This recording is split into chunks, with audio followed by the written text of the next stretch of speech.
Chapter 4, Section 2. So, at first, Egypt is going to be made up of two different kingdoms. You've got the Upper Egypt kingdom and the Lower Egypt kingdom.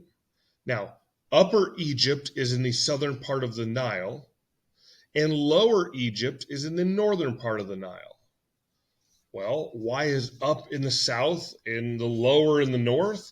It simply has to do with the flow of the river. Okay, the Nile River, remember, it flows towards the north. It flows towards the Mediterranean Sea. And when you talk upstream, you're talking about where the river came from. That's the up part in upstream. So Upper Egypt is up down there, up towards the mountains where the river's coming from. And then Lower Egypt is downstream there where the river ends up emptying into the Mediterranean Sea. So let's start with Menes. Menes, also named Narmer, he's going to be the king of Upper Egypt. He's king around the year 3100 BC. And he is going to lead his army. Okay, remember, he's the king of Upper Egypt. He leads his army to Lower Egypt and conquers Lower Egypt.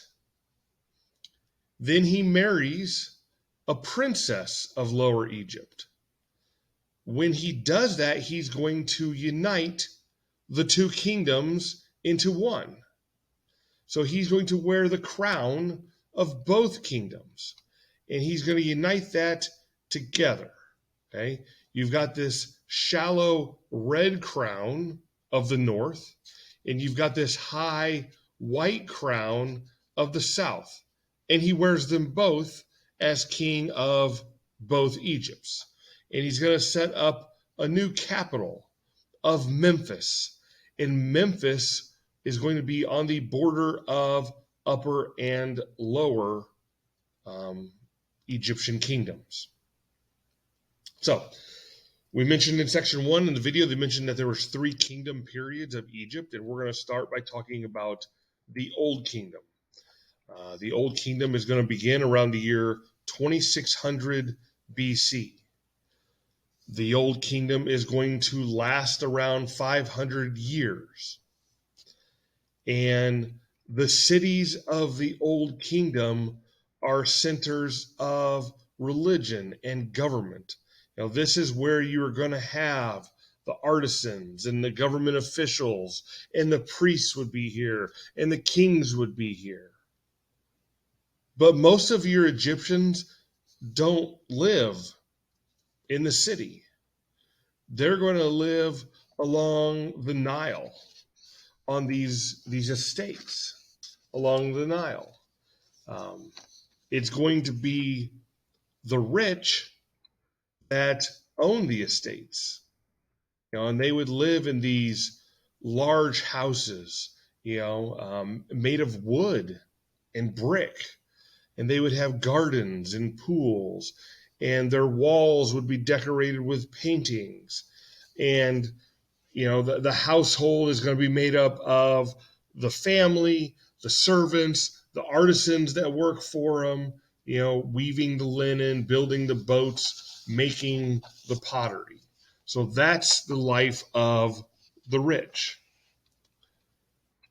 The poor, which would be most Egyptians, they lived in villages on the estates.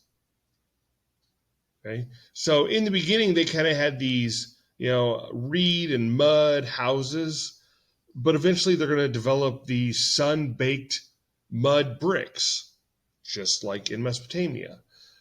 It'd kind of be a one-room house. They would have palm leaves over the floor. They built it on higher ground because remember, the Nile would flood. Now they worked in the fields. They cared for the cattle. They built monuments, they dug ditches, they repaired the roads. So this is most of your Egyptians are considered this poor class. You also have the pharaohs. The Egyptians believed in one strong ruler. Under one strong ruler, you would have unity and a strong country.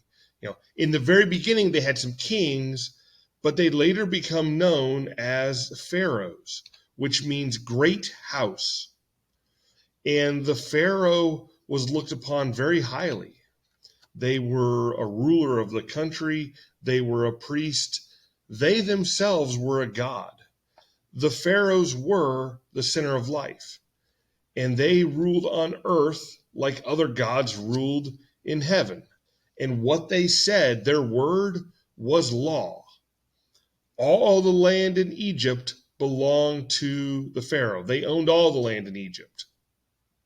And when they wanted to, they would gift land to the rich. They would gift land to the priests. The pharaohs made sure the land produced well. They determined what dams need to be built, what irrigation canals need to be built, what irrigation canals might need repaired. Because remember, you had to get the water from the Nile to the people, to the fields. They ordered granaries built so that way they could store grain that they produce in Egypt. So if there is a bad harvest, people don't starve if during the good times they store back some of the grain. The pharaoh chose the government officials. The pharaoh made sure taxes were gathered. Building permits were handed out. Any trade that Egypt was doing with foreign lands, the pharaoh was in charge of that. The Egyptians believed that everything that happened depended on the pharaoh's action. The pharaoh was the one that opened the land to water first for each season to make sure, things were good. It was a ritual. This symbolized them making that soil fertile. They were the first ones to cut the grain when it was ready to be harvested. Again, this was the ritual. This was to make sure they had a good harvest. The pharaohs were treated with great respect. Music would be played when they appeared in public. People bowed. They touched their heads to the ground. And you can't talk about Egypt and the pharaohs without talking about the pyramids. People built the pyramids for the pharaohs. The pyramids were a tomb.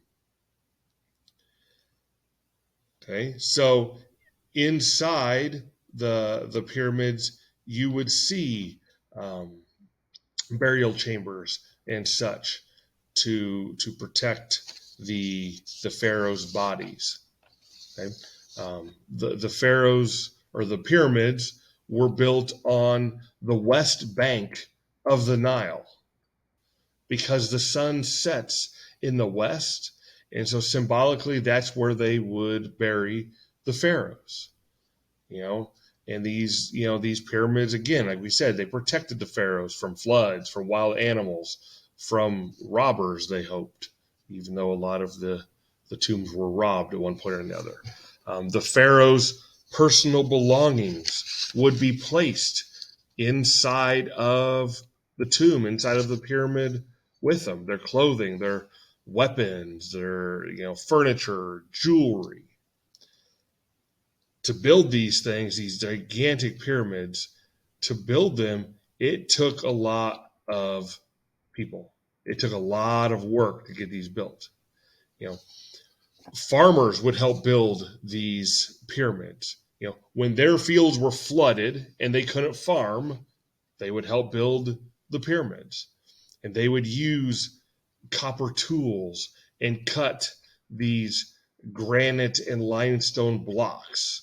And then they would float them down the river, unload them on the other side, and they would pull them into place. They would build these mud and brick ramps beside the pyramids. And they would drag the blocks up these ramps and drag them into place, building the pyramids. As far as religion goes, the Egyptians were polytheistic. If you are polytheistic, that means you believe in many gods. Okay? So polytheism is the belief in many gods. So they were polytheistic. Their three most important gods Their three most important gods, you had Happy, who was the river god. The river would bring water, would bring fertile soil, so a very important god to them. You have the god Re, which is the sun god. The sun helps the crops grow. And then you had Osiris. Osiris was the god of harvest and eternal life. And an early pharaoh, says the legend, this is the pharaoh that once upon a time, gave people the law, gave people the knowledge of how to farm.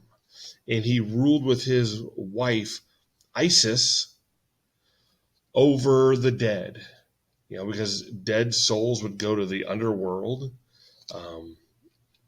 And once in the underworld, your souls would be weighed on a scale. And if you had a good life and you knew the magic spells, the scales were balanced. And there was a book called the Book of the Dead that would teach the spells.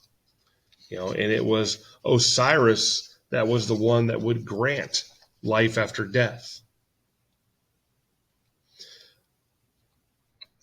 You saw embalming in ancient Egypt. Embalming, this is the process used to preserve the body.